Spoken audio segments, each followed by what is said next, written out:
Halo sedulur kabeh, jumpa lagi dengan Mbah No Kramat. Ini Mbah No akan mengungkap fakta kok bisa ya truk masuk di tengah kuburan. Nah ini pada tanggal, nanti saya pajang di video, pada tanggal 14 bulan 9 tahun 2022, hari Rabu pukul 11:30 ada yang melapor di dusun Bogosari, desa Pringsari, kecamatan Pringapus, Kabupaten Semarang. Berarti tempat di Semarang ya ini.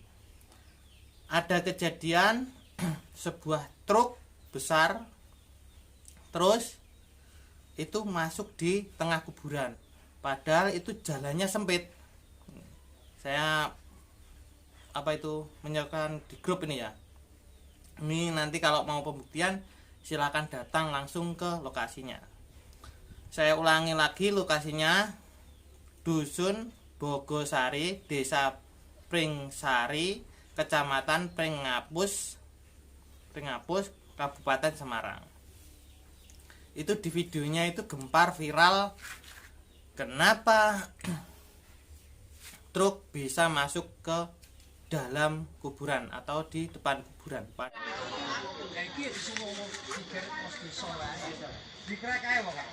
Nggene padha ya ora iso. Wong lokasine kaya ngene kan. Masuk dalan masuk anjor kaya ngono kae. Dhuwure ra umum dalan setapak kok iso nyasar rene.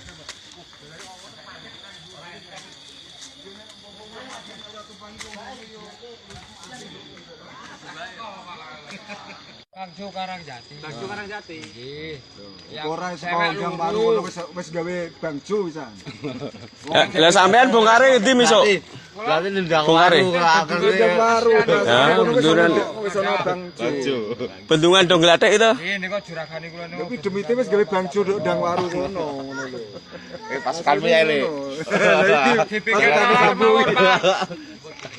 Niki lak pomo normal mandhap ngeten pun gesot-gesot nggih. Wawat ya tahu lho kene. Bawa sopong film. Nyemplung ora. Wawat nang Sulaya. Nyemplung tekan pol ngono. Gandok teluwi seplongbok. Rame iki. Iki viral tenan iki kok. Leboke TikTok ganti viral iki. Kuburan. Ngikuti kok. Arep nyasar kowe, Mbah. Arep nyasar kowe. Kena gedongeng tekan anak. Lah iya maksud iki. Mobil nyasar tok kuburan, dalan buntu. Bendungan. Yo masane di video. Yo mano masane ya, Mas. Masane kan tidak maesan nang Aku kuburan. kuwi maesan. Ora logika apa kae mobil kita logika. Kali gede kae. Udah masuk akal sama. Oh sepeda ra wani kok. Sepeda ora wani, mobil wani Wah iki. iki jan iki. Sing wani siji kok. Kuburan. Padahal itu jalannya sempit. Kalau dipikir secara nalar, ya setelah otak manusia ini yang sok bisa, nah, itu tidak mungkin. Ya, tapi kejadiannya kok mungkin? Karena di situ saya bilang sopirnya itu sudah kelelahan. Itu secara logika. Nah, dia diselimuti gaib, diajak masuk ke alam gaib. Nah, terus di situ ada tempatnya gaib yang besar itu di depan kuburan. Itu inisial rumah. Lah, kok bisa begitu prosesnya? Pertanyaan kan begitu. Kok bisa begitu prosesnya? Ada dua versi ya. Itu manusia diselimuti gaib atau benda diselimuti gaib, seperti contoh korek ini. Kalau korek ini diselimuti gaib, ini bisa masuk ke alam gaib, tidak bisa dilihat manusia. Itu karena kenapa kok bisa dibilang gaib? Karena tidak bisa dilihat manusia. Itu dibilangnya gaib oleh manusia, gitu loh. atau oleh ajaran-ajaran lain, kalau tidak bisa dilihat dengan mata ini, kasunyatan ini, itu dinamakan goib. Paham sampai di situ? Lah, ada dua versi. Barang yang diselimuti goib dan manusia yang bisa masuk ke alam goib itu beda. Kalau benda yang diselimuti goib itu ada jin yang berhinggap yang di dalam, yang melindungi ini jin. Kalau manusia yang bisa masuk ke alam goib, dia sudah bisa proses atau fermentasi. Nah, itu proses. Dia bisa menjadi laku yang bisa ditirukan ya, yang biasanya dilakukan zaman dulu seperti saya juga.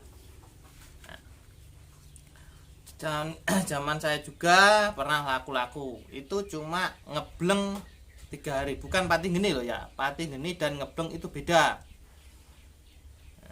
Pati geni itu laku yang tidak menggunakan sinar matahari atau lampu, pokoknya cahaya di situ. Nah,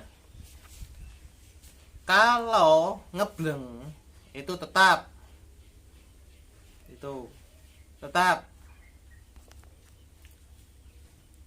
tetap menggunakan sinar, tapi tidak keluar rumah atau tidak keluar kamar. Nah, di situ ini penjelasannya ya, kok bisa manusia masuk ke alam gaib itu prosesnya. Nah, prosesnya ya seperti tadi ngebleng atau fermentasi atau bertapa seperti kupu atau semedi. Itu prosesnya seperti itu. Jadi kalau manusia pingin masuk ke alam gaib tanpa diselimuti gaib, dari asal gaibnya dari manusia sendiri, kekuatannya manusia sendiri, karena manusia itu menyimpan banyak halnya gitu loh, banyak halnya. Bentar, mau ngangkat telepon dulu ya. Halo, Oma Kang. Nah, angkat telepon. Nah, terus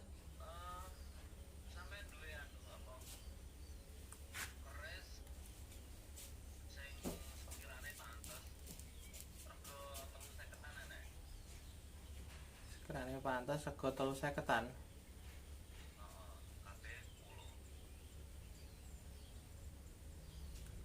Sekiranya pantas kuwi lho marek iki kan ketoke.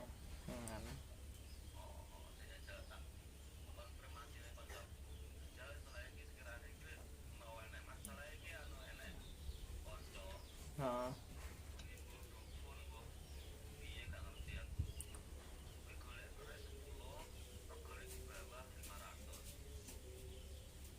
omah endi?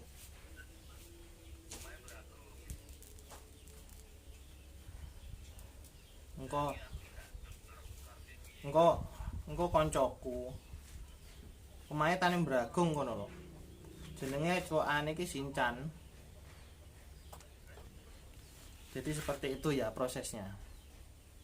Nah, jadi kalau manusia itu pengen masuk ke alam gaib, jadi tidak oleh bantuan jin, ya seperti itu tadi, bertapa ngebleng. Lah kalau ada yang masuk di alam jin, ya kalau kita bisanya mengenal, nah bisa mengenal, itu sering mengenal ya, sering mengenal, sering mendengar, itu orang kalap.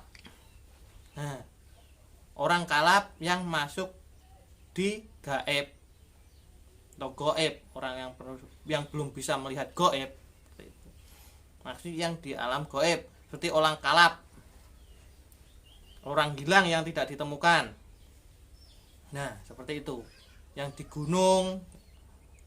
Kalau sini banyak di Kelut, kalau mau melihat. Jadi kalau bagi Mbah No tidak aneh gitu loh. Truk yang sudah masuk ke alam gaib bisa tidak di akal logika, kok bisa berada di kuburan. Kalau Mbah No tidak gumun gitu loh, karena sudah pernah seperti itu. Lah, di kuburan tadi sebetulnya ada sosok yang baik dua itu.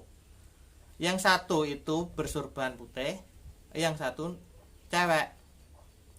Nah cewek itu yang sebenarnya itu ceweknya itu ya roh yang penasaran sebetulnya, korban gitu loh.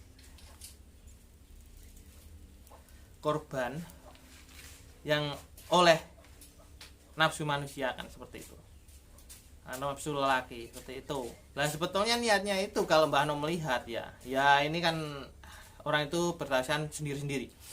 Kalau Mbah Ano melihat dari goibnya itu sebetulnya punya dendam kepada laki-laki. Tapi di situ, nah di situ niatnya masuknya diajak masuk ke berantas. Tapi di situ keluar sosok lagi yang pakai surban putih tadi, yang di situ agak terpandang kondang di kuburan situ. Nah, memberhentikan, makanya cuma di sebelahnya berantas, gitu loh. Jadi intinya kok bisa truk masuk di tengah kuburan karena truknya itu difermentasi, masuklah ke alam gaib seperti benda, seperti pusaka. Nah, disitulah gitu. Jadi prosesnya truk ini diselimuti gaib, energi gaib ya dari jin itu diajak masuk ke dalam dunia gaib. Prosesnya sampai di situ. Nah, sebetulnya juga alam nyata. Nah, di situ bisa menembus apapun. Gitu loh. Karena sudah pecah molekulnya. Tuh. Paham? Sudah pecah molekulnya. Kayak ini, air ini. Nah, air ini karena dibungkus oleh atom ini bisa dilihat. Tapi kalau diginikan habis, tidak bisa dilihat ini keluar. Seperti itu. Karena ini bisa nyata, karena bisa dilihat oleh mata, karena dibungkus oleh atom. Tapi kalau tidak dibungkus oleh atom, nah, tidak bisa kelihatan. Nah, ini dibalik, gitu loh. Seperti prosesnya ini, tapi dibungkus gaib. Jadi ini sudah masuk ke alam gaib. Jadi molekul-molekul, gitu loh. Seperti zat tidak bisa dilihat. Jadi manusia kalau pengen masuk ke alam gaib harus bisa menjadikan tubuh kita ini sebagai molekul. Kalau bisa orang dibilang itu mokso, sebetulnya bukan mokso, sebetulnya masuk ke alam gaib. Seperti itu. Itu prosesnya. Kalau sedulur pengen, ya bisa dipraktekkan, gitu loh. Bisa dipraktekkan. Ini seperti yang aku bilang tadi. Kita, tapi syaratnya ya, jangan lupa ya ini ya. Jangan sampai trader. Satu, pikiran harus tetap sadar. Itu syaratnya ya. Pikiran harus tetap sadar. Kedua, hati harus bersih. Jasad harus bersih, berarti harus berpuasa kalau niat, betul-betul niat. Gitu. Kalau sampai puasa, betul jasadnya baik, bersih, hatinya bersih, tapi kalau otaknya ini kosong, pasti akan gila. Gitu loh. Tidak kuat, sarafnya tidak kuat. Jadi keyakinannya itu tidak kuat. Tapi kalau jasadnya kotor, seperti makan. Nah, di situ juga tidak baik. Kalau jasadnya tidak kuat, mati. Itu. Terus, kalau hatinya kotor, nanti kalau sampai tembus, dia tidak bisa kembali. Nah, itu harus dijaga betul-betul. Kalau pengen prosesnya itu sempurna. Jadi gaib itu ada, gitu loh. Kalau diceritakan pasti ada. Kalau yang bercerita pasti mengalami. Tapi di situ tidak bisa dibuktikan secara langsung seketika, gitu loh. Ya penuh aku. Jadi penjelasan saya, tidak usah heran, tidak usah gumunan, tidak usah kagum ya. Kalau Anda kagum, Anda heran, Anda tidak punya keyakinan, ujung-ujungnya pasti ditipu. Itu pesan-pesan Mbah No. Jadi daripada Anda ditipu sana sini oleh spiritual yang rampas, yang mengaku spiritual, nah ujung-ujungnya pasti uang, gitu loh. Jadi hati-hati dalam berpikir, cerdas, jangan mudah ikut sana sini. Buktikan dengan sendiri, rasakan dengan sendiri, baru kita ceritakan ke orang lain. Oke, cukup sekian pembuktian Mbah No dengan fakta-fakta truk bisa masuk ke dalam kuburan. Jadi tetap berhati-hati, tetap fokus, tetap keyakinan pada Tuhannya masing-masing. Assalamualaikum warahmatullahi wabarakatuh. Rahayu, salam lujung.